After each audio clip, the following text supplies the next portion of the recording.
know when they land on me. You can't be serious. He can't be serious. Ravi, I thought that Middle East deal was taken care of. It was. There must be some new threats going down. They really wouldn't let an 8th grader declare war, would they? I guess if it's in your job description, you gotta do it. The decision is not solely yours. Actually, Congress has to declare war. Nonetheless, I have splendid news. The war issue is resolved for the time being. However... He always has a however. I am aware of another interesting issue. Do tell us.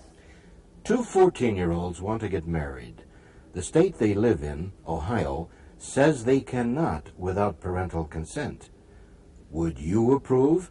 And could you recommend a state that has lower age requirements without parental consent? Hey, if they're in love, what's the problem? If they're in love, would you stop? Could you picture me and you getting married? Why? Not.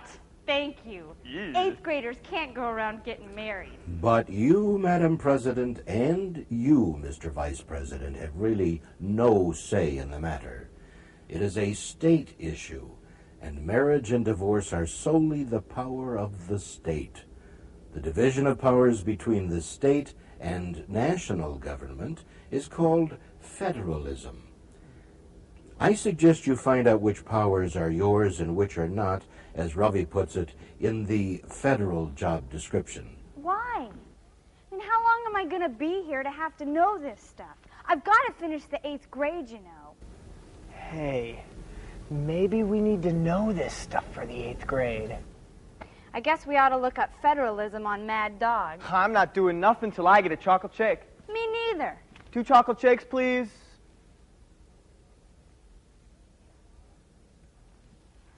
Yes! Well, Mad Dog, it's time for some federal action. F-E-D-E-R-A-L-I-S-M. Hey, F-E-D-E-R-A-L-I-S-M. Hey, F-E-D-E-R-A-L-I-S-M. Hey, F-E-D-E-R-A-L-I-S-M. Okay, I guess this is one of those picture this deals. I think so.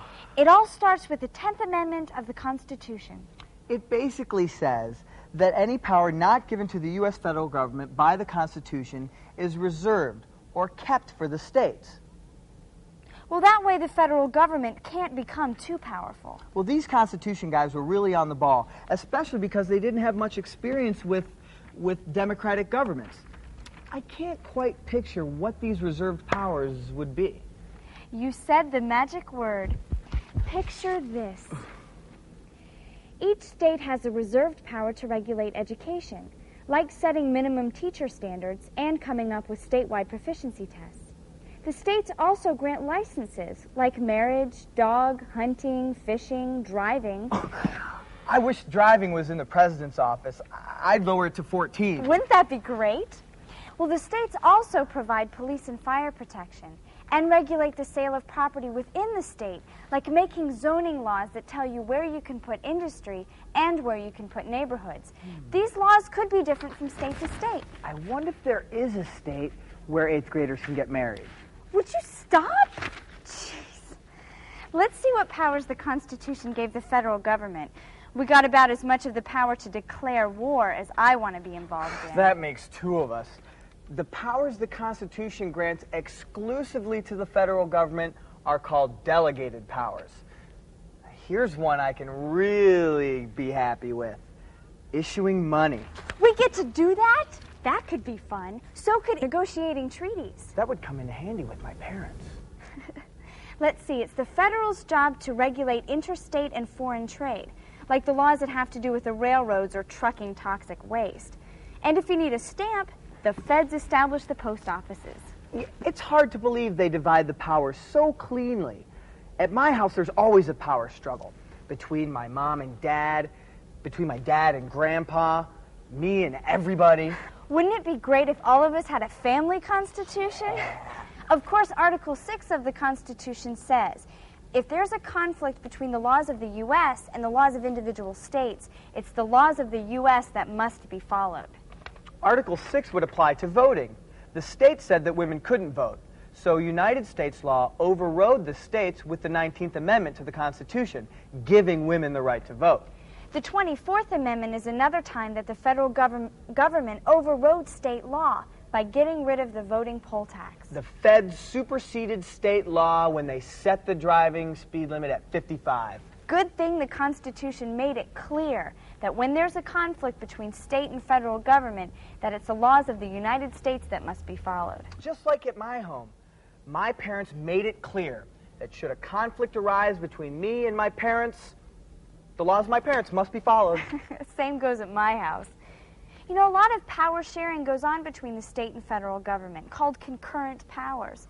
One of the powers that both governments share is the power to tax people. That's when I don't care to share in. Last CD I bought cost me 55 cents extra on account of taxes.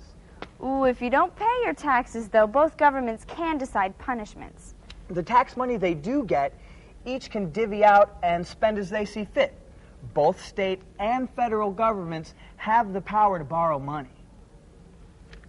I wish I had the power to borrow money. Jamaica, here I come, man. And the Constitution, being the thorough document that it is, also denies powers to both the state and federal government. States aren't allowed to print money, enter into treaties, tax imports, or tax the federal government. Wouldn't that be a switch? One of the powers denied the federal government is spending money without congressional approval. Some stuff neither the federal nor state government can do. Neither can tax exports. Neither can make laws that violate the Constitution or the Bill of Rights. Neither can deny people due process of law. No titles of nobility may be granted. Too bad. I was going to crown you after you're done being president. Har har. Yo, Voicemeister. The office of the president is closed for the day on account of we don't want to do anything else. Don't make him mad. We'll never get back to the 8th grade. Do you think he heard you? I doubt it. Yo, Pressmeister. He heard us.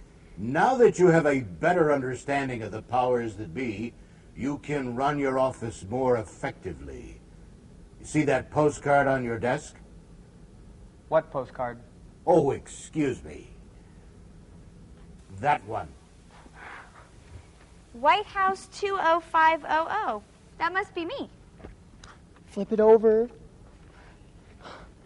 My mom keeps reading my mail. Isn't that a violation of the 4th Amendment to the Constitution? Signed, Dist 8th grader, Akron, Ohio. I guess you'll just have to write him and tell him that the constitutional amendments don't apply to parenting. No, you need to explore the Bill of Rights. See if he has a point. I agree.